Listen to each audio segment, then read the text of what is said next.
The next morning I stayed with the schedule. I arrived at the office after swimming workout, only to hear some disturbing news. The Russian battalion in Bosnia was redeploying into Yugoslavia. They could only be headed into Kosovo, I reckoned, in some kind of Russian game to double-cross our plans.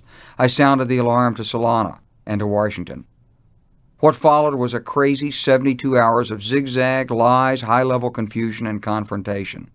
On that Friday, the Russians denied they were headed to the airfield. On Solana's instructions, I ordered the preparation of a Hilleborn airfield occupation just to be able to keep them out, but it was never executed at the instructions of Washington. Then late Friday night, the Russians did in fact occupy the airfield, contrary to their government's assurances. On Saturday, I ordered Mike Jackson to get our forces to the airfield as rapidly as possible and co-occupy or surround them. He assured me he could be there by noon, but the force was slow, and ultimately it was only Mike Jackson himself who made it to the airfield, although he didn't arrive there until around 7 p.m., where he was personally harassed by the Russians and left. Washington then suggested we fly in helicopters to block the runways and prevent reinforcements, but the weather closed in. Next morning, responding to an exhausted and overwrought Jackson, the British opposed the plan, and Washington backed down. This left me with the problem of the Russian presence and the threat that they'd fly in reinforcements, seize the northern half of Kosovo, and disrupt NATO's plans. This was a threat I had no military means to prevent. So I went to the Hungarians, Romanians, Bulgarians, and with the help from the State Department, we closed their airspace, thus preventing Russian reinforcements. A few days later, Albright and Cohen flew to Finland to complete the discussions with the Russians, with me urging them from the background, hang tough, stand firm. They did, and the Russians' apparent aim to split Kosovo was defeated. The Russian force ended up being assigned a small sector in one corner of the land, plus part of the airfield, from which they did little harm and eventually departed. And here's how we won. We'd steadily ratcheted up the military pressure with the air campaign. We took advantage of a ground action by the Kosovar Liberation Army, added the threat of a NATO ground intervention, and isolated Yugoslavia from Russian military assistance. We maintained NATO's legitimacy by emphasizing our humanitarian and defensive aim, by using force only as a last resort, by using minimal force initially, by working carefully to hold down civilian casualties, by admitting our mistakes, and by adhering to international law. Milosevic was indicted as a war criminal, which further isolated him, and then we gave Milosevic a rational way out, which also met our objectives. Along the way, there were doubts, arguments, and controversies. Not one Allied leader gloried in the fight or thought he could gain much political advantage from it. The leaders went along because it was the right thing to do, and they knew that. They also knew there were severe political penalties for failure. And ultimately, we broke Milosevic's will. Two Brookings scholars, Ivo Dalder and Michael O'Hanlon, wrote a book about the campaign entitled Winning Ugly. But they'd never been to a war in which political leaders' futures were at risk, where a 19-member alliance was under threat, and when 1.5 million people were fleeing ethnic cleansing. War is always ugly, and especially this kind of war, where democratic allies need support. But the key word in that title, I think, is the first, winning. In the end, Milosevic lost his presidency, his control of Serbia, his freedom, and ultimately his life. There were many other losers in the war, too, including all those who lost lives and families in the struggles along the way. The Serbian people themselves lost. They were increasingly isolated, impoverished, and exploited by Milosevic and his group of nationalist thugs. But the way NATO and the United States won that war shows a lot about the post-Cold War world, the Europeans, and U.S. leadership. From this victory emerged some key lessons that could have averted tragedy in Iraq and are needed today as we move forward. Problems had to be acknowledged early, and options had to be prepared. Diplomacy was the first choice, with military force to be used only as a last resort. Once we crossed the threshold of using force, however, we had to generate the political will that will enable us to use decisive force. Military leaders had to speak up, although in private, in order to be sure that hard realities were fully understood by reluctant political leaders. Allied consensus had to be preserved, and for that we needed a strong foundation built on knowing we'd done everything possible to avert the use of force, and that we were fully in compliance with international law. Through the use of force and diplomacy, we'd saved Europe from another wave of refugees and long-term conflict, protected our mission in Bosnia, saved the lives of 1.5 million Albanians, and we hadn't lost the life of a single Allied or American service member in combat. Not one. I was proud to have been part of that effort. After Milosevic's surrender, NATO forces quickly and smoothly occupied their assigned sectors. They began their duties. The Albanians poured back into Kosovo, abandoning the refugee camps in Albania and Macedonia with a speed that shocked the UN. NATO worked hard to prevent the Albanians from taking revenge on their Serbian neighbors, many of whom had participated in the ethnic cleansing against them. We understood we had to prevent it, though it proved to be a very difficult problem, which we did not have as much success with as we needed. A few weeks later, I was called by the Pentagon and told I'd be retired 3 months early. The Pentagon had leaked this news to the press just to be sure it stuck. The Europeans were mystified. They asked why a victorious general would be ordered into an early retirement. But I knew. I'd pushed hard to do what I believed was necessary. And I had pushed too hard, in particular, against those who, from almost the beginning of my command tour in Europe, seemed to have held back and resisted virtually every step along the way to succeeding in the Balkans. But for me, my Army service had always been about getting the job done the right way rather than taking the easier path of least resistance. That's what I tried to do in the Balkans, duty. And sometimes leadership means taking the hit. President Clinton later apologized personally and profusely for the premature ending of my assignment and my military career. He'd approved my early departure without understanding its significance. As I made the round of farewell calls, the Europeans knew what had been done. They were grateful. Gert and I were grateful too. We'd had an incredible 3 years in Europe, finding good friends, making a difference in the lives of many people, and it was time to move on. I retired in a parade at Fort Myer, Virginia on June 23, 2000, and the next day was our 33rd wedding anniversary. We flew to Puerto Rico, back to Dorado Beach, where we'd honeymooned. Shortly after we returned to the United States, National Security Advisor Sandy Berger called from the White House. "I want to be the first to tell you," he said, "the President has decided to award you the Presidential Medal of Freedom. It's the highest award that can be given by the President." In his remarks on August 10, 2000, President Clinton said, "In March of 1999, as Slobodan Milosevic unleashed his army and police on the people of Kosovo, General Wesley Clark, NATO's supreme commander, was given the first military mission of its kind, directing the forces of a NATO 19-nation alliance to end a brutal campaign of ethnic cleansing," the President said.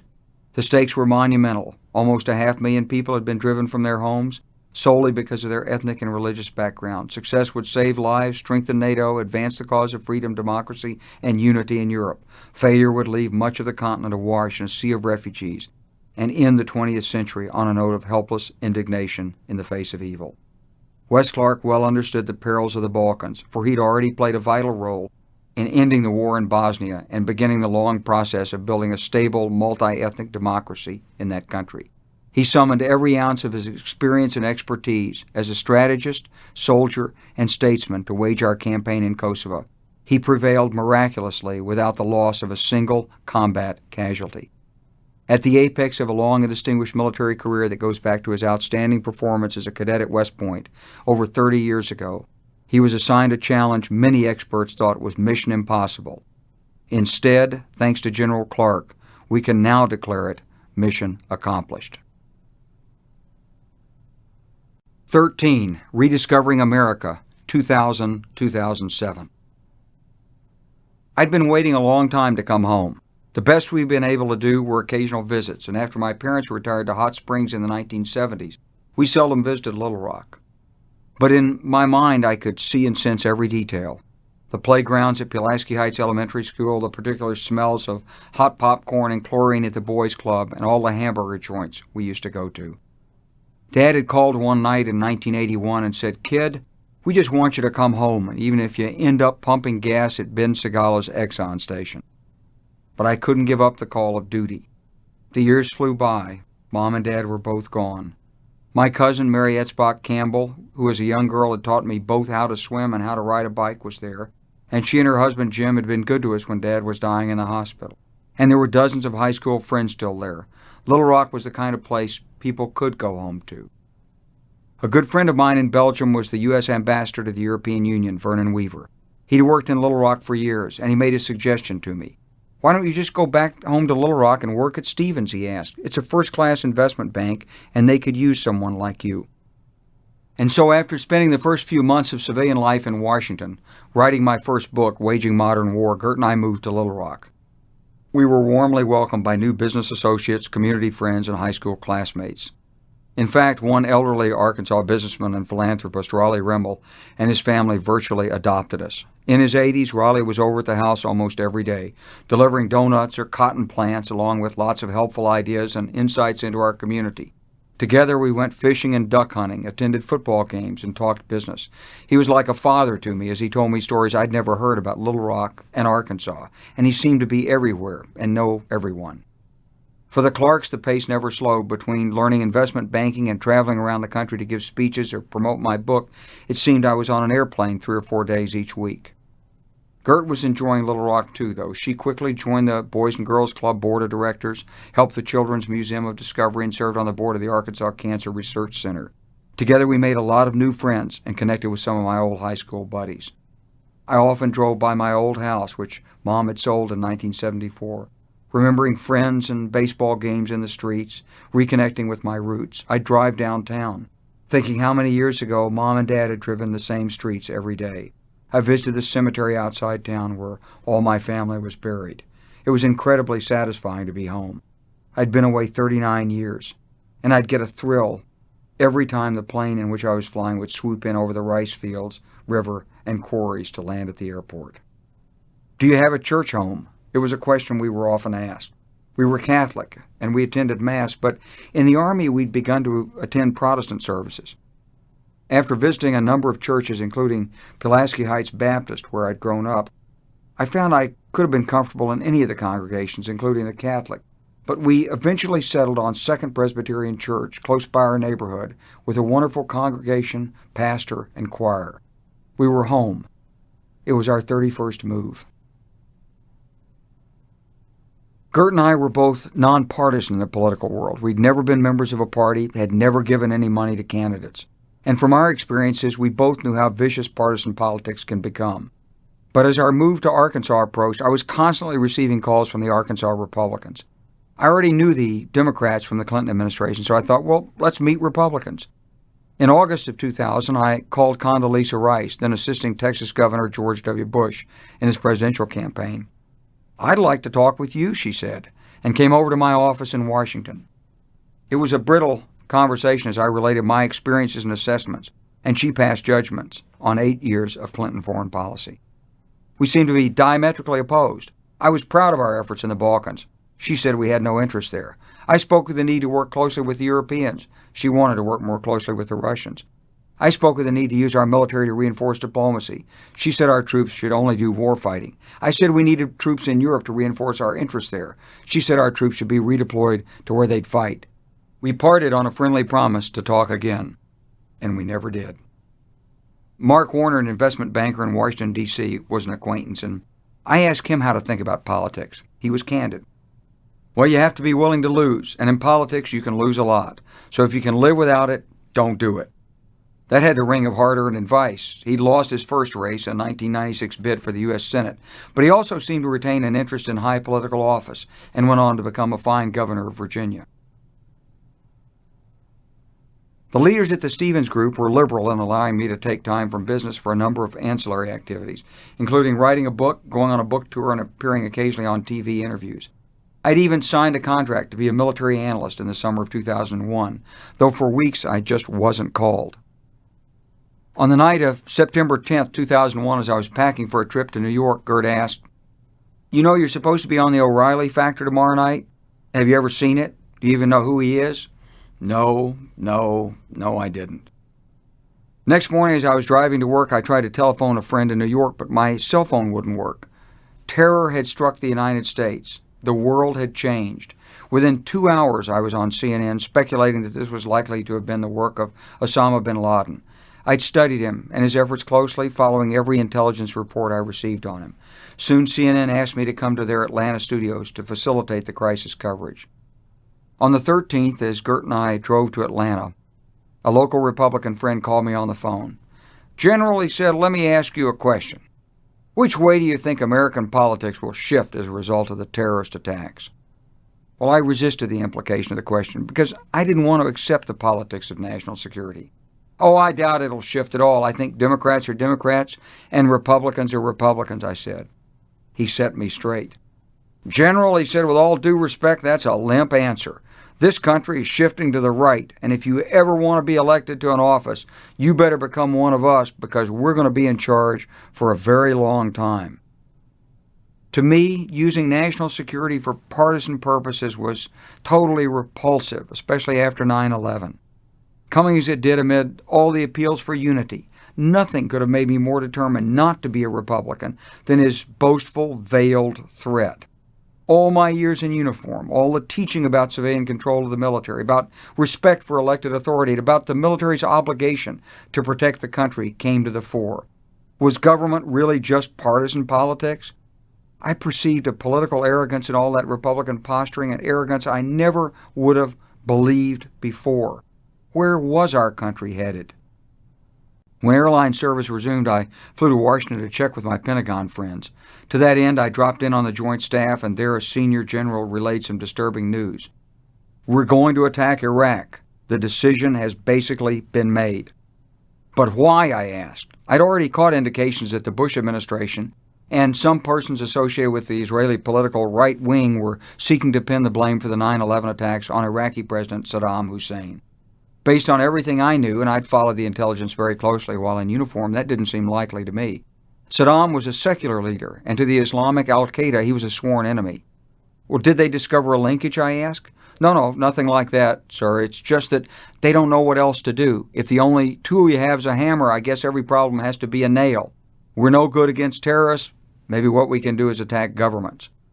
Certainly this was part of the explanation, but it wasn't all.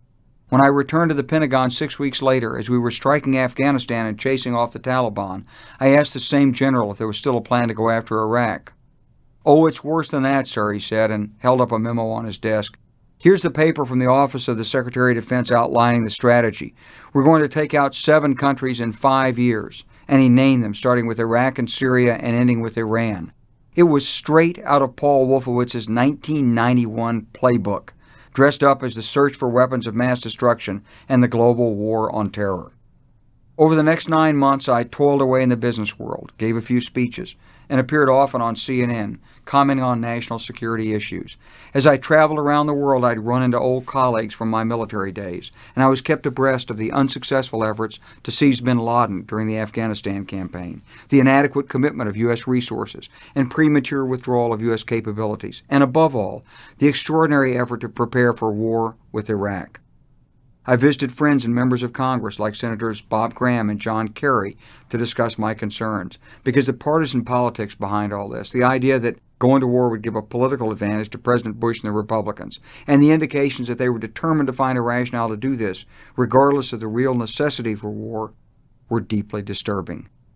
I warned John Kerry they'll likely attack in March of 2003. I briefed businesses, too, warning one group of investment bankers in April 2002 that there was a 30% chance of war with Iraq before the 2002 elections, and it was a certainty afterwards. The invasion would take no more than 3 weeks, I told them, because Iraq's military was decrepit, explaining we'd be in Baghdad by then. Meanwhile, the Democrats encouraged me to run for governor of Arkansas, and some were even suggesting I should give up business and devote myself to a presidential run. At the time, I felt the entire focus on Iraq was going to be a strategic blunder, a distraction from the real fight against al-Qaeda. As a result of TV commentary and op-ed piece in the Times of London and USA Today and other remarks, I was invited to testify before the House and Senate Armed Services Committees in the autumn of 2002. I laid out the risks and warned of the pitfalls, spoke out against a White House draft resolution that would have authorized the president to use force, quote, anywhere in the region, unquote, not just against Iraq. I warned in February 2002 about the dangers of chaos and slaughter in Baghdad after Saddam was overthrown, and by August 2002, I was warning about the greater threat of al-Qaeda and the risk that invading Iraq was going to, quote, feed the recruiting efforts of al-Qaeda, call the effort against Iraq at best a diversion, and at worst risking the possibility of strengthening al-Qaeda and undercutting our coalition at a critical time. By September 2002, I was warning the Congress not to give the president a blank check authorization to go to war. But the administration had wedged the Democrats into a pre-election trap with hyped intelligence The Democrats didn't want to campaign against the president on the issues of national security, so in order to dispense with that discussion, they gave him exactly the resolution against which I'd warned. Well, I couldn't have reasonably objected to a strategy that would have referred the problem to the United Nations. I had the strong sense the whole UN detour was insincere, and that the administration was hell-bent on invading. Had I had a vote, I would never have supported the resolution unless there were some other assurances, like the Levin Amendment, that the whole matter would be brought back to Congress for another vote before going off to war. Meanwhile, the administration's focus looked even more misplaced after a new North Korean nuclear effort was disclosed in October 2002. If the administration was really concerned about weapons of mass destruction, I said to a reporter, then their priorities were upside down. In February 2003, someone from the White House called CNN to complain that I was an unannounced presidential candidate. According to a friend on the inside, they told CNN to fire me or else. CNN was concerned, but I simply wasn't running for anything. At that point, I wasn't even a member of a political party. I was still working as a businessman, had no political staff, money, or intent. The White House charge was at best premature, and CNN did keep me on. Right on schedule in March 2003, the war began in Iraq. I traveled to Atlanta, where I appeared on CNN with Aaron Brown for an average of about 4 hours each night.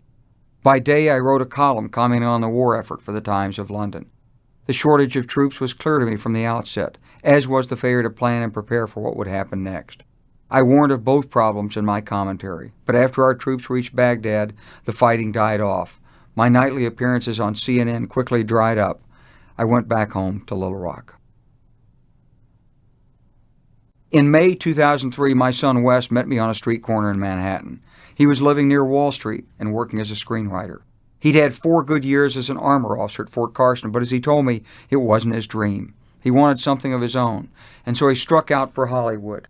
He'd spent a couple of years in Los Angeles learning the movie business, including a dip into screenwriting, followed by a few misadventures, then advertising in New York, and now back to screenwriting. He was earning a living, too, and we remained very close. "Dad, I'm going to get married. We're probably going to elope, so don't tell Mom."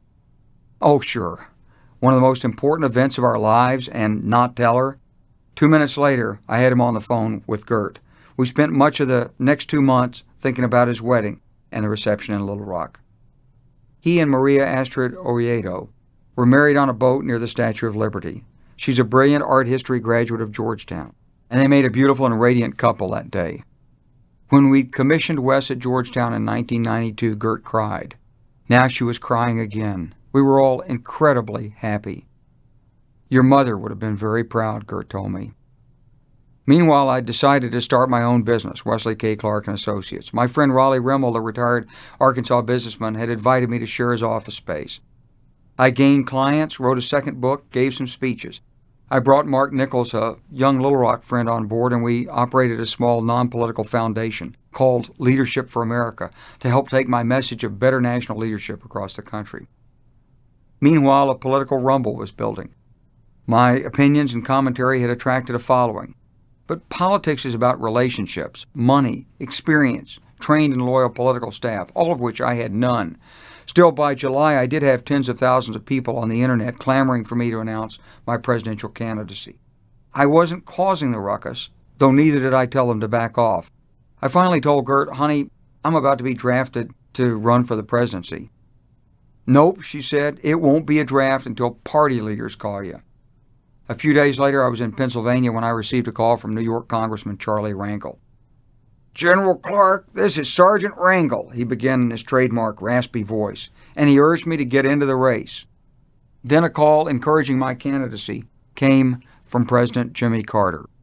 Then another from party leaders, as well as from several other congressmen, including Arkansas raconteur Marion Barry.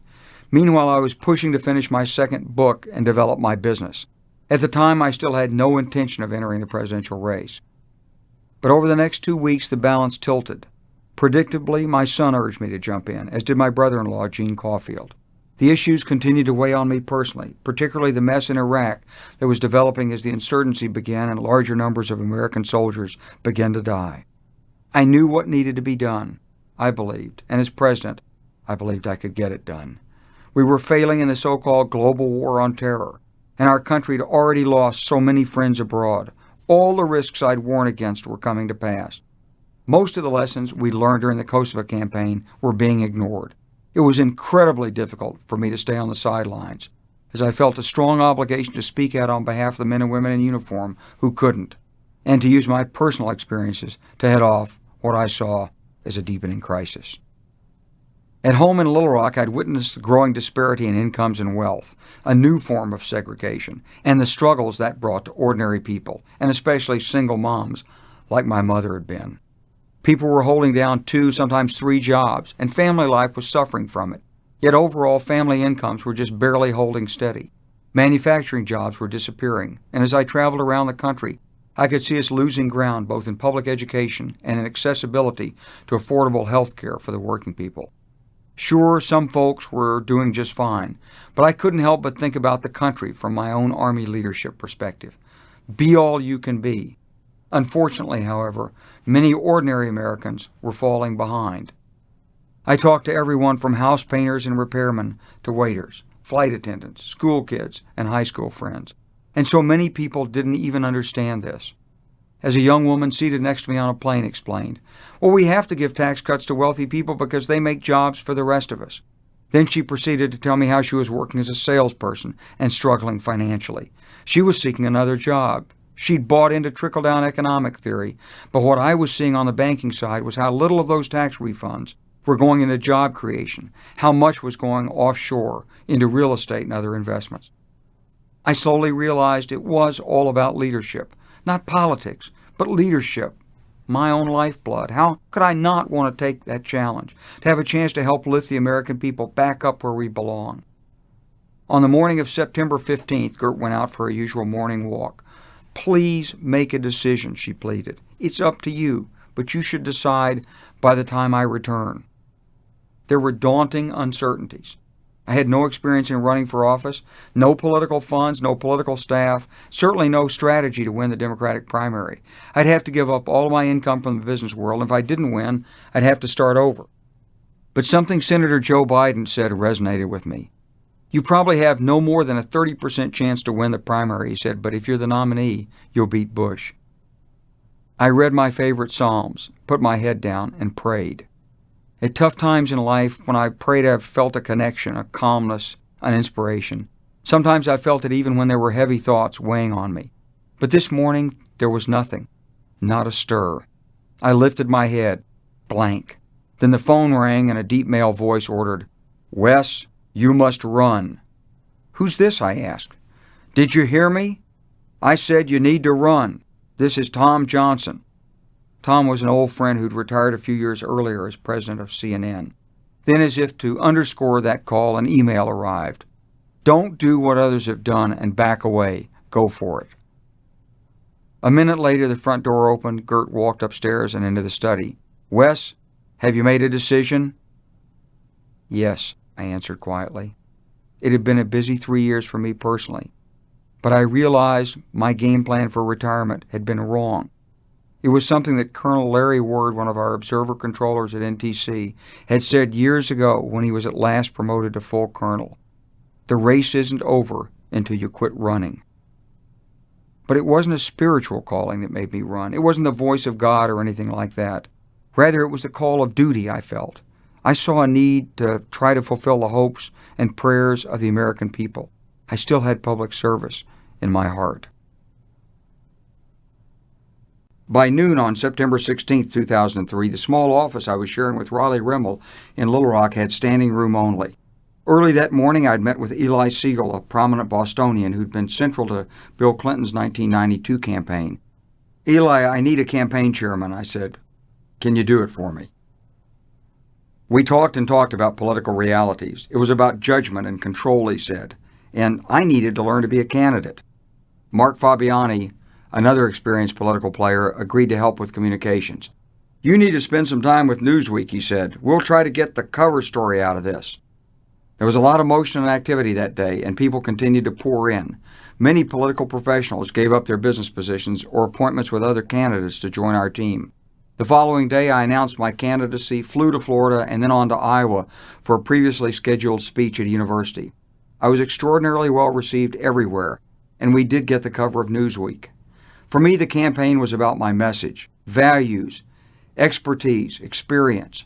I wanted to reorient our national security policy in the neoconservative vision of smashing regimes in the Middle East and strengthen our security at home. I emphasized working with allies using international law and law enforcement, de-emphasizing military action to defeat the threat of terrorism. I wanted to pursue a more fair and effective strategy for rebuilding America's economic strength and to promote a more respectful tone in public discourse. I had plans to draw in hundreds of thousands of qualified volunteers to work in civilian public service, plans to mend our schools, ideas to improve our healthcare system, thoughts on how to emphasize science and technology, and policies on how to meet environmental challenges. It was exhilarating to describe and present my ideas at town hall meetings and discussions across the country. Immediately, though, details bogged down the campaign. We tried to do too much, too fast, and some of the most experienced of the staff assistants lent their names, but they never actually committed to the hard, full-time work required for the campaign. On the first day, we had no money, none. So we borrowed a plane, but since it was for a political campaign, that created legal problems. At the outset, there'd been no time for detailed staff work. That meant no effective scheduling, no message plan, no strategy. I bobbled a question from a top reporter and some supporters panicked. I answered a question about my candidacy after the paid university speech, and suddenly there was a complaint filed with the Federal Election Commission. The volunteers were feuding with the new professionals. This was the National Football League, and I hadn't even done Pop Warner. Ideas, enthusiasm, and leadership experience just aren't enough. Over the next few weeks, we slowly built a staff, raised money, met with Democrats across the country, and even participated in the debates. They tell me the first thing you lose in politics is your voice, I joked. But I did, in fact, lose it. I was completely without speech for several days. By the end of November, we'd bottomed out and started up in the polls. We'd raised close to $20 million. The staff had stabilized. I loved the campaigning, especially the town hall settings and meeting the people afterwards. In New Hampshire, New York, Illinois, Colorado, Michigan, California, North Dakota, New Mexico, Arizona, Oklahoma, and Texas, we'd drawn big crowds everywhere.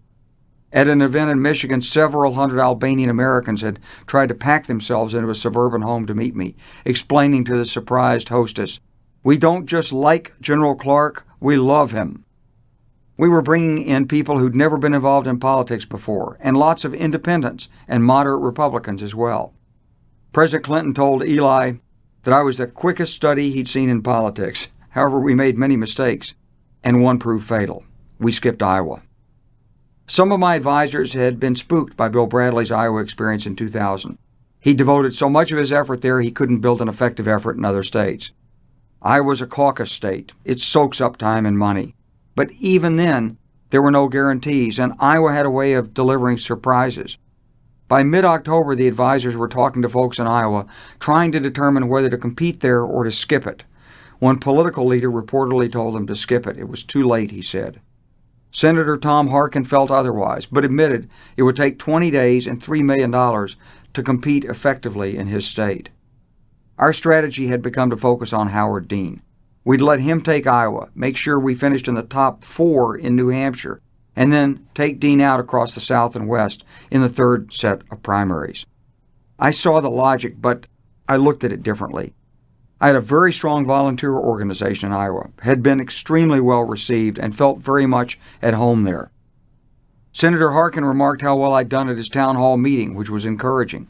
The union folks that liked me wanted to deploy their teams there, where they were strong, rather than in New Hampshire, where they weren't. And I'm a fighter. My instinct is always to go in. Against my instinct, the campaign strategist leaked a report that we wouldn't compete there. It may have seemed logical at the time, but in retrospect, it was clearly a mistake.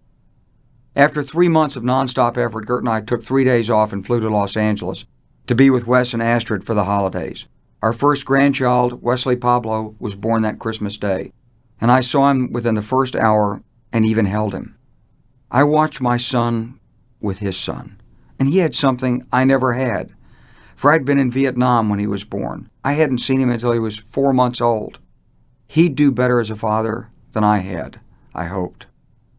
I'd never understood grandparents before. They flash pictures, they coo about the kids, they get dewy-eyed. But it's like a spark that jumps between you and the baby, and you're never quite the same again. Of course, there's also an extraordinary sense of fulfillment in seeing your own child parenting. But it's more than that. It's a deep, true joy that springs from the inside, from seeing life and all the potential that each new life brings. We left California the following afternoon, hopeful for what January 2004 would bring. We had a fine swing through Mississippi, Louisiana, Alabama, and Georgia. A scheduled event in South Carolina on December 30th was slow for some reason, but then we were back to New Hampshire. New Year's Eve was magical in Portsmouth, and the next day we packed a church with an overflow crowd. I traveled through the state, speaking, meeting, walking through the snow. You could feel the momentum build. In mid-January, Eli Siegel remarked, "Wes, there are just 2 people between you and the White House." Not many people get to say that. We'd met so many people who loved this country. They gave so much to help those they considered the right people to win offices. Some people had given up their jobs to campaign for me in New Hampshire. Others had taken second jobs in order to send me money. Some gave up a year of school. Others forfeited their businesses. Dozens of folks from Arkansas, Michigan, Alabama, Minnesota, and many other states traveled to New Hampshire to stump for me. Countless volunteers knocked on doors, hosted telephone parties, pasted signs and bumper stickers, or just stood in the snow holding signs. Their effort was amazing, and it was often totally spontaneous. We pulled in $7 million from the internet, and many traditional big donors broke with their party favorites to help launch my campaign and host fundraisers for me across the country. I was humbled, grateful, and a little bit in awe. In the military, we always prided ourselves on our service, but I had no idea just how much ordinary Americans gave in every election cycle to protect our democracy. Participating in the process, working firsthand in the vineyards of democracy, it justified every sacrifice we ever made in uniform. Then something unexpected happened in Iowa. Howard Dean's campaign stumbled, and John Kerry, thought in early December to be down and almost out, scored a powerful come-from-behind victory. His win undercut the strategic rationale that had been formulated for my candidacy, because Kerry was both acceptable inside the Beltway and a Vietnam veteran. Unless we could recast the campaign, it was over. Those were busy days inside the Clark campaign. We probably should have formulated the rationale, or in political parlance, created a brand to emphasize I was a Southerner, and not just that I was a combat veteran, but a real national security professional with a war-winning record to prove it. For whatever reason, that just wasn't done. And now that Kerry had captured that almost magical momentum, it appeared too late to even hope I might make such a recovery. We played out the campaign. We picked up 3rd in New Hampshire. We won Oklahoma, finished 2nd in 3 other states where we competed: New Mexico, Arizona, North Dakota. But the money had dried up. The press seemed to have made up its mind, and the Democratic Party establishment closed ranks. The very evening after I won in Oklahoma, my advisors were being advised to tell me to throw in the towel. We had just enough money for one more week, which included Tennessee, where we picked up a number of endorsements, and Virginia, where we hadn't done enough. And then it was over. It was sad that what began with such high hopes in September ended with disappointment. I spoke to the staff in Little Rock and, amidst all their tears, thanked them for having worked their hearts out. We basically started out on a transatlantic voyage and tried to build a ship after we pushed off from the dock. It was simple. We started too late. All things considered, I thought the success of the campaign and getting my name on the ballots, raising the money, building an organization were minor miracles. Gert and I were both exhausted, but when we got out of the military, we never expected I'd be running for president of the United States only 3 years later. We were extremely lucky people. I went back into the business community and slowly reassembled some work in the investment banking and consulting fields. A board here, a partnership there, a consulting agreement, a speaking fee. I met new people, renewed old friendships, and became thoroughly engrossed in business. And I just loved the negotiations, leadership, and strategy aspects of the commercial world. But I also asked Catherine Grunden from the campaign to stay with me.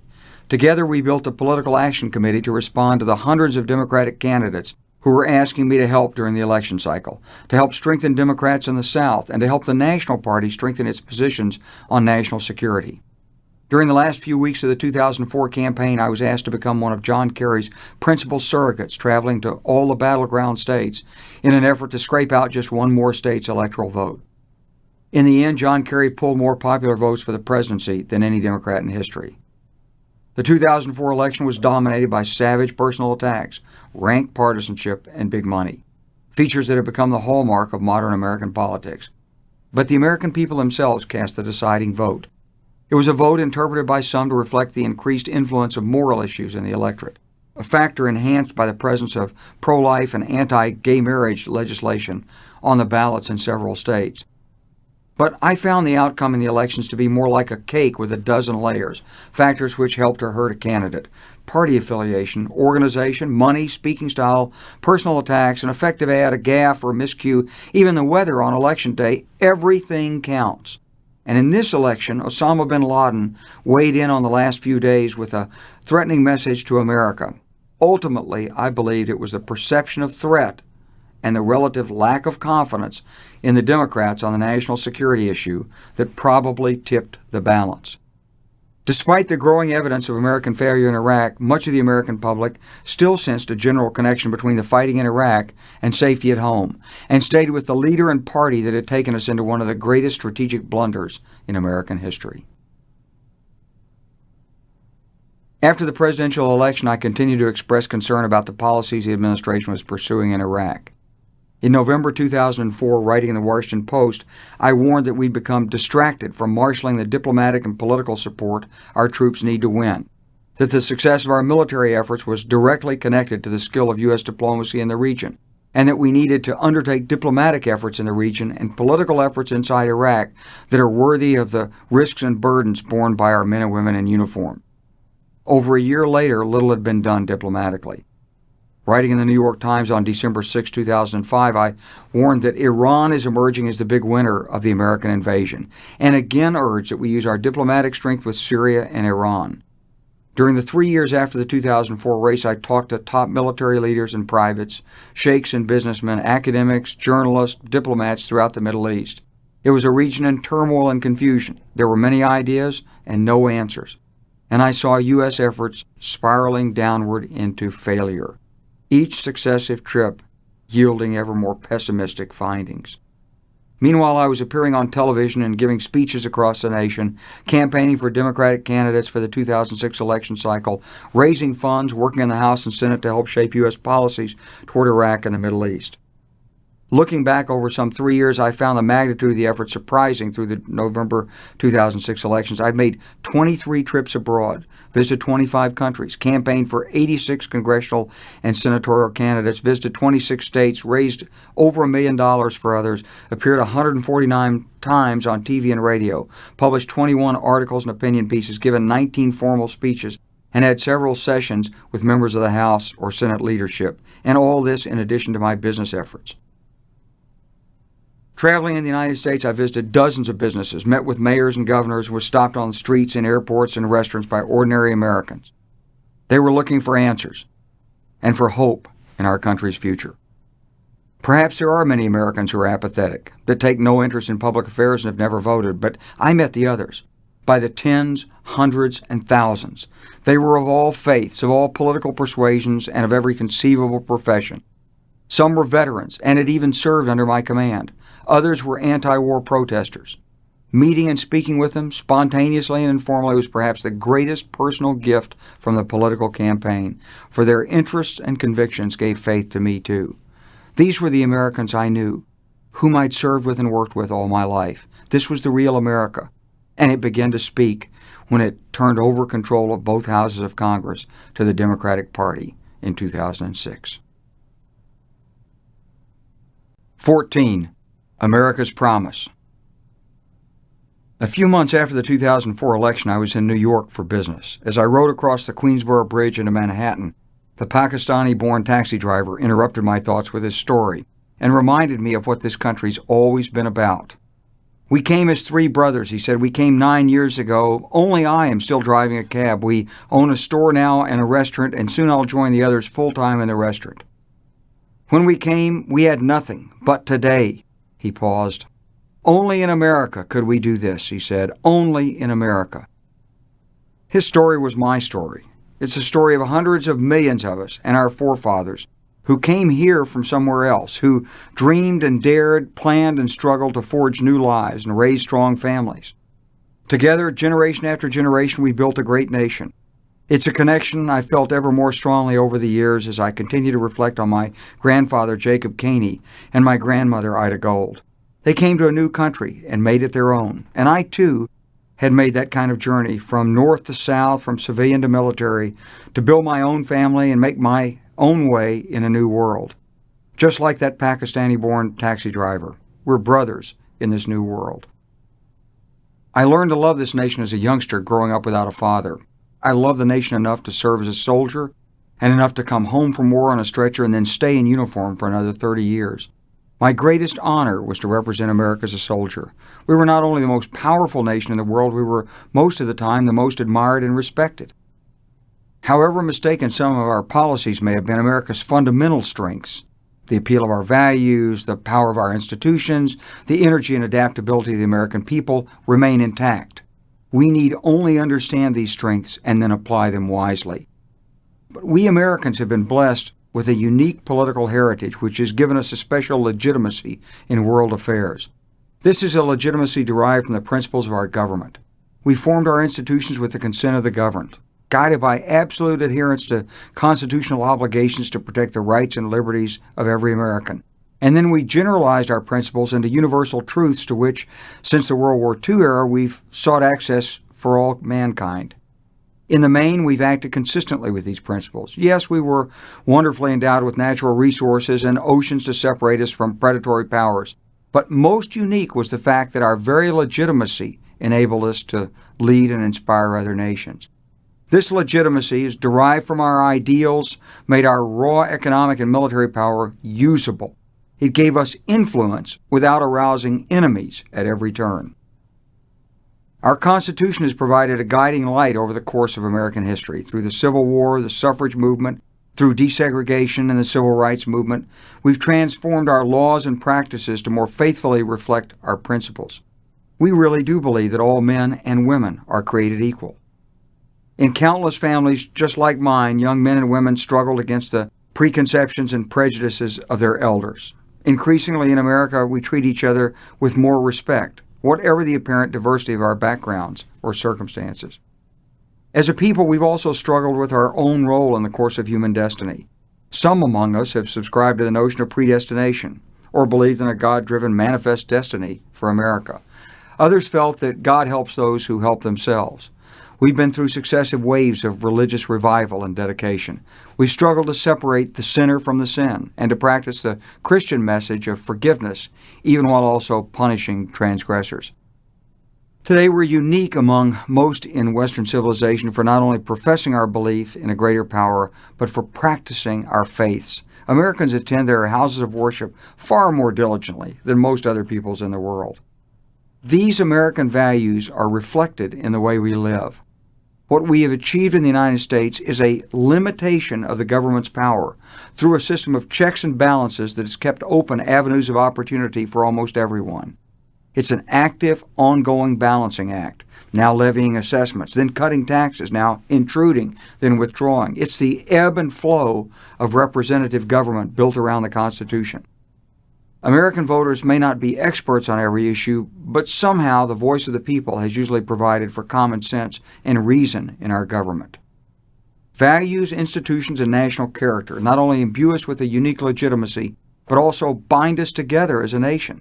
For the truth is that most of us aren't just Republicans or Democrats or Libertarians, nor are we just Catholics, Protestants, Jews, or Northerners or Southerners, Hispanics or African Americans, gay or straight, or whatever shorthand is available.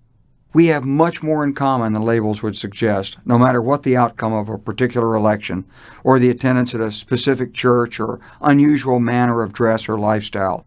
And what we have in common provides all the foundation we ever need to secure our safety and prosperity. We've already proved this. In the dangerous period following the end of World War II, the Soviet Union emerged as our new adversary. With millions of men still under arms in Eastern Europe, with an active effort to spy, subvert governments, take over nearby nations, and with a sprawling scientific establishment bent on catching up with America's nuclear achievements, the Soviet Union was a fearsome threat. As a child, I did the duck and cover drills mandatory in elementary school classrooms during the early years of the Cold War. For most of the second half of the 20th century, we found ourselves engaged in a struggle for the heart and soul of mankind, waged on every continent, using every conceivable means, including war. But successive American presidents built on the unique values, institutions, and character of America to create a national strategy that would contain the spread of communist ideology, deter the Soviet use of force, and support those who shared our values. Over a period of some 40 years, we persevered through diplomacy, alliances, ideological struggle, and armed conflict in Korea and Vietnam. We built our economy, developed international law and agreements, encouraged visitors from abroad to learn our values, used American companies as surrogate ambassadors around the world, enhanced the American public school system to focus on science and technology, encouraged American industry to deepen its investments in R&D, research and development, and promoted physical fitness as a form of national competition. We supported decolonialization. We rejected preventive war. We condemned torture, intolerance, and tyranny. Above all, we used our unique legitimacy as Americans to capture the moral high ground in almost every struggle, enabling America's power to be perceived as benign, our purposes as noble, our causes just, and our adversaries wrong and sometimes evil. And in the end, we won. The Berlin Wall came down, the Soviet Empire collapsed, and the Soviet Union disintegrated into 11 separate states. That collapse was the triumph of American ideals, of the nobility of the human spirit, the priceless significance of freedom and human rights, and the incredible creative force of a free market economy. It was the ultimate validation of America's unique legitimacy. But when we defeated our old adversary, we not only lost our opponent, we also lost our national strategy, the animating purposes of our government that provided much of the cohesion that held our world together. We did well economically in the 1990s by creating and taking advantage of a global opening with the internet, cell phones, the fall of the Iron Curtain, explosion of new trade agreements. However, we never really replaced the Cold War strategy with a new vision, and we didn't take all the actions necessary to reduce or contain new risks. And now, we must create such a strategy. There are actually 3 sets of these new risks that we must now manage and overcome. The first is the risk to our security posed by international terrorists. Fearsome enough after the terrible attacks of 9/11, and even worse should they somehow manage to acquire the biological or nuclear weapons to enable them to kill innocent civilians in the tens and hundreds of thousands. The second set of risks is primarily economic, but can challenge the very core of American values and institutions. And this is the emergence of a new economic superpower like China, whose vast scale and rising prosperity could undercut America's economic security, constrain our national policies, and challenge our very values. And third, the challenges of global issues, health, disease, poverty, human rights, climate change, that are so significant that they constitute real threats to the security and well-being of mankind itself. It's been a long time since ordinary Americans have been so affected by events abroad. But in the 21st century America, we Americans can no longer hide behind our oceans. Thus far, our efforts to deal with these new risks have often been misdirected, ineffective, and even counterproductive. We undertook an unnecessary invasion of Iraq, succeeding only in driving out its strongman, Saddam Hussein, but at the cost of over 3,000 American military deaths, hundreds of billions of dollars, and a tragic loss of America's legitimacy as the sole superpower and global leader. And as of June 2007, there's no end in sight. Al-Qaeda and its supporters have actually gained in strength, and international terrorism has increased as a result of our needless invasion. In Afghanistan, the Karzai government is imperiled, despite increasing military efforts to contain the resurgent Taliban. Our armed forces are bogged down, our national leadership distracted. Meanwhile, new economic competitors draw off jobs and talent from American industry. They threaten America's technological predominance and drive up the competition for scarce natural resources. It's the realization of a long-term U.S. goal. the ability of lesser developed nations to lift their people from poverty by achieving sustained economic development that's quickly turning into a nightmare for American families and communities across the nation. We've thus far been spared the kind of global health emergency that avian flu implied, but we have yet to develop the required preventive and therapeutic measures. And our national leadership has wasted precious time denying the evidence of man-made global climate change, rather than crafting the strategies needed to slow its onset and deal with its consequences. Dealing with these complex challenges requires not an ad hoc series of measures, but rather a new national strategy akin to that of the Cold War in its comprehensiveness and effectiveness. We need a strategy of new American leadership. Like the Cold War strategy, it needs to build on our unique strengths, gain popular understanding, and receive sustained bipartisan support for a period of decades. The place we must begin is at the foundation, with the restoration of America's legitimacy. For without moral force and goodwill, we won't easily regain the allies and international support necessary to succeed. And this begins with new policies in the Middle East, and especially in Iraq. In the war in Iraq, we must find a way out that preserves and protects those in the region that have relied on and supported us, that minimizes the likelihood of a widened conflict in the aftermath, and that undercuts the possibility of a terrorist haven arising in parts of Iraq. This will require a broadened and sustained dialogue with nations in the region, including Iran and Syria.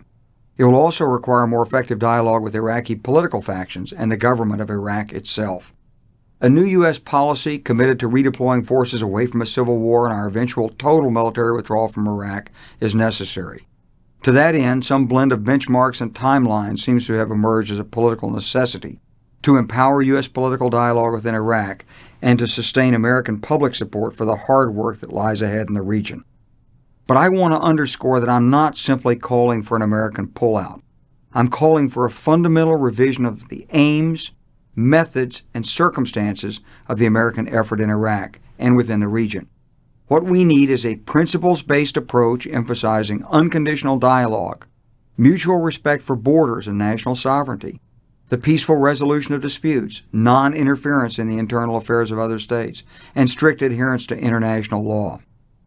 Using these principles as a basis for settling disputes and establishing new relationships will require arduous effort on our part. Yet it is the only basis on which Iraq and other vexing problems, whether it be Iran's nuclear aims or the Palestinian-Israeli conflict, can be resolved. Within the principles underlying the dialogue, it's not difficult to construct a set of U.S. objectives in each of the particular conflicts and disputes, those involving Iraq, Iran, Lebanon, Syria, as well as that between Israelis and Palestinians. We obviously wish to end fighting, withdraw our forces, and leave behind a peaceful resolution of every issue, from the Iranian nuclear issue to the creation of an agreed-upon separate state for the Palestinians. We don't want Iran to have nuclear weapons, and we don't want Israel threatened. But what's not immediately obvious is that the plan to resolve these issues is not so much a timetable and trade-offs. Rather, it will involve a process of sustained and broadened communication in which nations and their leaders reject the old ingrained habits of hatred and conflict and accept new possibilities for peace and mutual progress. The plan, so to speak, is the process of dialogue and engagement itself. Military force and military options have a certain role to play, but they can play no more than a supporting role. The fundamental issues at hand cannot be resolved solely by military power. Reacquiring our international legitimacy also means taking other vital steps. The detention facility at Guantanamo, for example, should be turned over to a respected international organization, preferably NATO, and opened up to full transparency. Secret detentions of suspected terrorists must end, along with any mistreatment of prisoners. We cannot gain legitimacy unless our efforts to combat terrorism are aligned with the dictates of international law. And without gaining legitimacy, we cannot win in our long-term effort to defeat international terrorists. Here's another key consideration in this effort. There are sworn enemies of America with whom no dialogue or reasoning is possible, and who scorn our rights and processes. But they number in the thousands and tens of thousands, not in the millions. The key to our success in this realm is to progressively isolate these very hardcore, irredeemable terrorists. Most importantly, cut them off from new recruits. by avoiding the kinds of actions that drive alienated, angry Muslim youth into their camp. Deprived of fresh recruits, these bands of fanatics will soon be deprived of their freedom of action, and ultimately their very survival. And this, in turn, demands much greater adherence to international law and standards in every aspect of the effort to defeat terrorists, and especially in the treatment of captured terrorists or suspects. Simply living up to our very own standards of humane treatment of prisoners and human dignity, the same standards we maintained during the Cold War, will provide us powerful means to regain legitimacy and cut off the recruitment of new terrorists. At home, we need to improve our security at borders and ports, in line with the recommendations of the 9/11 Commission. But again, to succeed, we must also revise the 2005 and 2006 legislation associated with detainees and military commissions. We've never accepted kangaroo court justice in the United States. Judicial proceedings in which defendants are unable to hear the evidence against themselves and other basic ways in which we deny them due process and access to a fair trial violate the common principles of American justice. They must be ended. We have to understand the object of trial is not simply to dispense speedy justice to the accused, but also to reinforce the international transparency and fairness, the legitimacy to other nations of Western jurisprudence itself. Our audience is not just the American public, but also the many young people around the world who harbor a sense of humiliation, frustration, powerlessness, and anger that causes them to consider joining Al-Qaeda. Before they take that crucial step, they must first see the proper workings of a legitimate legal system. And finally, to restore the legitimacy of America's aims and methods, we'll need to conduct a full inquiry into how we could have gone so wrong and why, and hold accountable those who so abuse the authority of America. This includes not only addressing the administration's misuse of intelligence in the run-up to war in Iraq, but also determining who misled our armed forces and intelligence agencies into believing that our international obligations under the Geneva Conventions and the 1996 Treaty on Torture weren't legally binding and applicable. Holding a few scapegoat soldiers accountable in military trials isn't enough. Their actions reflected a broadened tolerance for reprehensible acts of mistreatment of our prisoners, all performed in violation of international law, and the responsibility for which must be sought at the highest levels of the Pentagon, Justice Department, and White House. I say these things with a great deal of sadness. Generations of Americans have served and sacrificed in battle to preserve our freedoms, as specified in our laws and our Constitution. Torture, however defined, has never been acceptable as a matter of American policy. It's always been something we found deeply revolting to our sense of human dignity, and we sought and enacted legal retribution, including the execution of death sentences against those who, we believed, employed it during World War II. How can America demand of others such high standards of conduct when they imprison our captured soldiers, unless we hold our own leaders to the same high standards? The international fight against terrorists must be conducted with a new resolve to work with local authorities and use international cooperation among law enforcement and intelligence agencies, reserving military forces for use only as a last resort. Ultimately, we will prevail in this war, not by killing terrorists, though that may need to be done, but by winning the battle for greater tolerance, understanding, and respect among peoples of differing political and religious convictions, which will dry up terrorist recruiting. This is first and foremost a battle of ideas and ideologies, and we must carefully guard our own values and principles, for in this struggle, moral leadership is far more valuable than pittances of information gained by compromising our beliefs. Torture and other abusive treatment should have no place in our efforts, for it's our own strict adherence to human rights that's consistently set us apart from other societies. And in the battle of ideas, strict adherence to our own proven principles is perhaps our greatest strength.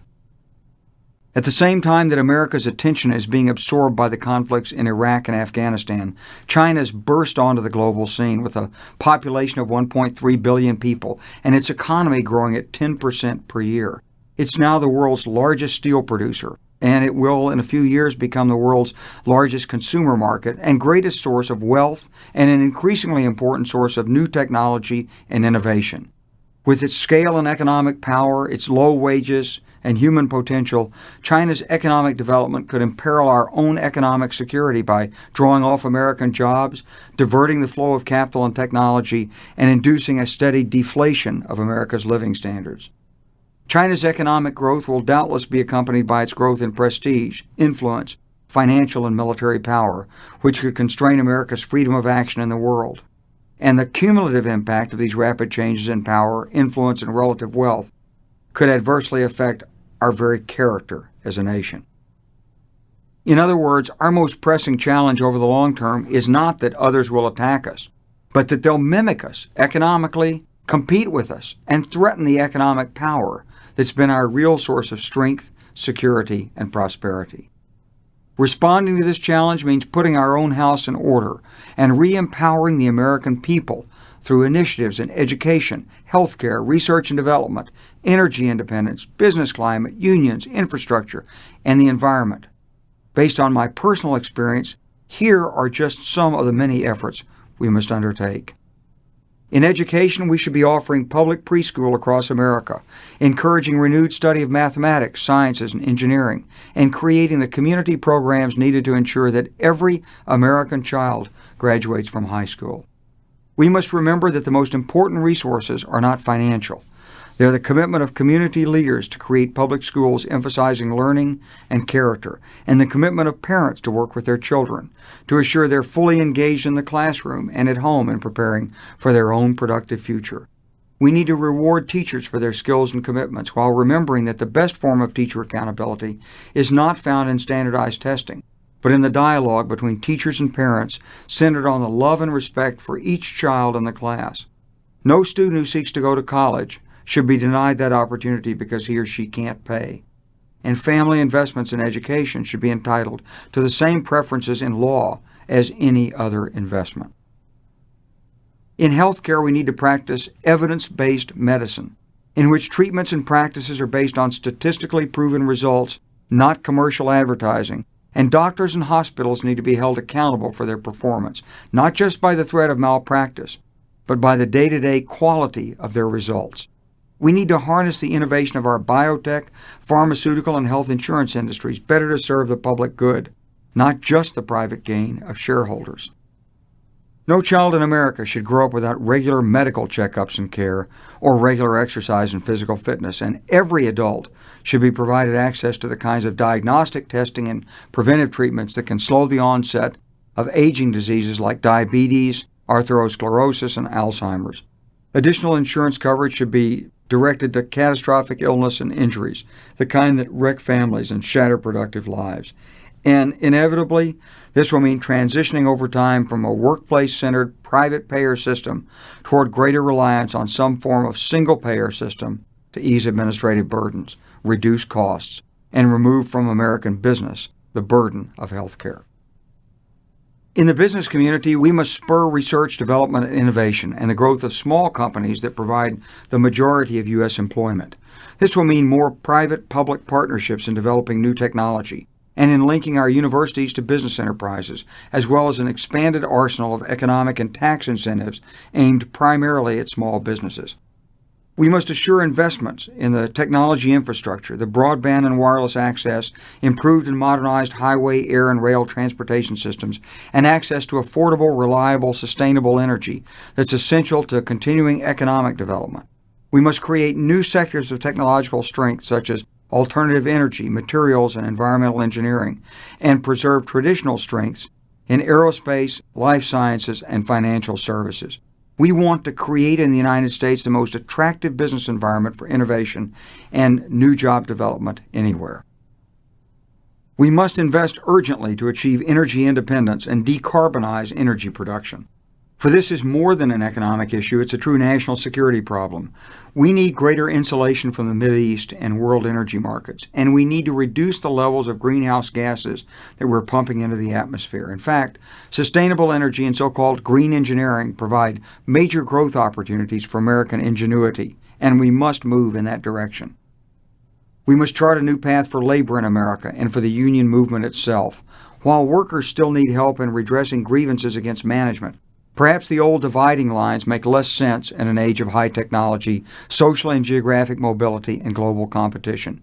Is it possible that unions could become the development agencies for workers, protecting their rights but also promoting their training, education, and career development through a lifetime of many different skills and jobs? We know that in today's economy, every American in the workplace must take increasing responsibility for his or her own development of skills, pursuit of opportunities, and creation of financial security for the family. Why not allow unions to play a role of some importance in these areas as well? While all of these efforts will re-energize our country and restore our competitiveness, we've also got to work to transform the international system. This is the network of interlocking institutions: UN, G8, International Monetary Fund, World Bank, World Trade Organization, Asia-Pacific Economic Council, North Atlantic Treaty Organization, Organization for Security and Cooperation in Europe, Organization of American States, World Health Organization, North American Free Trade Agreement, and others that have been created to resolve crises, prevent conflict, promote trade and development, and address global problems. They've been stressed by America's preoccupation with Iraq, by our newfound distaste for international law, and by U.S. neglect of the changing patterns of international production, trade, and development. 2 generations of American leaders fashioned and extol these institutions, though they can no longer be seen simply as extensions of American will. But now, while the United States is the preeminent power in the world, we must act to ensure that these institutions evolve to protect our values and to prevent a backslide into the familiar patterns of rivalry and warfare that marked the 20th century. We will need to redirect the main thrust of American efforts abroad. We need to rebuild our ties with Europe, with the new Atlantic Charter as the foundation, and with the revised NATO as the means. Europe is our closest partner, more than 400 million people with whom we're most closely aligned in terms of values and interests, economics, and politics. With Europe and the United States working together, we'll bring the resources of nearly half the world's total economic output and a majority of the permanent seats on the UN Security Council to bear on any given problem we may face. And we need to work more closely with Latin America as well, and with India, the world's largest democracy, that is itself a rapidly developing economic giant. Together, we can move the international system to promote more equitable development, to strengthen mutual respect between nations and cultures, and to address more effectively the threat of global pandemic. We should strive to build a new consensus on humanitarian intervention and human rights. Nations should agree they have a collective duty to protect the residents of other states from gross violations of human rights by governments that by neglect or design are not fulfilling their responsibilities to their own citizens. And the United States also needs to lead in the adoption of an updated, far more stringent Kyoto Protocol, establishing a worldwide system of carbon credits and carbon trading that promotes economic development, but at the same time provides the market-based incentives to dramatically cut carbon emitted into the atmosphere. Articulating what to do is the easy part of the strategy. The challenge is putting it into practice, for it's the human dimensions of the strategy that are most difficult. This will be about leadership, reassurance, and positive direction. Restoring America's legitimacy in the eyes of the world will truly require transformational leadership. And at home, virtually every measure, from education through labor reform, will need a new American consensus. Reorienting to win the war against terrorism, reconstituting the armed forces after the ordeals in the Middle East, and redirecting our efforts for global competitiveness will be demanding long-term efforts. In political life, we'll have to bridge the gulf of bad feelings and partisanship that has ripped at our society over the past 2 decades. Disagreements and differences in perspective are normal and necessary. Unbounded personal attacks and character assassination should have no place in our system of government. Political leaders must set the example themselves and through their own teams in the run-up for political office. Of course, ultimately, the electorate must decide for itself what works. As pundits occasionally have admitted, going negative works. Maybe that was true in the past, but it should not be in our future. I believe in the ultimate good sense of the American people. There's a growing public consensus that's demanding more substantive dialogue between candidates and fewer negative attacks. The leaders who capture the leading edge of this wave will inevitably gain an advantage in their electoral efforts. America is at an historic turning point. We have talent, character, and resources. We have the experience and the strong institutions necessary to effect our changes. Americans come together in a crisis, and they rise to meet a challenge. I saw it as a child when Sputnik was launched. I saw it in Vietnam when my troops came forward when I was hit. And we've all seen it after 9/11. We certainly are faced with crises and challenges today. All we need to do is commit ourselves to the tasks ahead. We must help every American reach his or her full potential. We must help our nation resume its important role as global leader. I believe America can still represent the promise for all mankind. And I believe we can protect this bountiful promise and the wonderful opportunities of America for our children and grandchildren, just as they were protected for us. All we need is the wisdom to see the course and the courage to follow it. Now's the time for a new American leadership.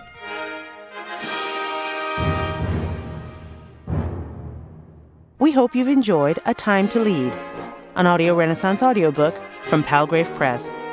This program was produced by Laura Wilson. Text copyright 2007 by Wesley K. Clark. Production copyright 2007 by Audio Renaissance, a division of Holt Spring Publishers, LLC. All rights reserved.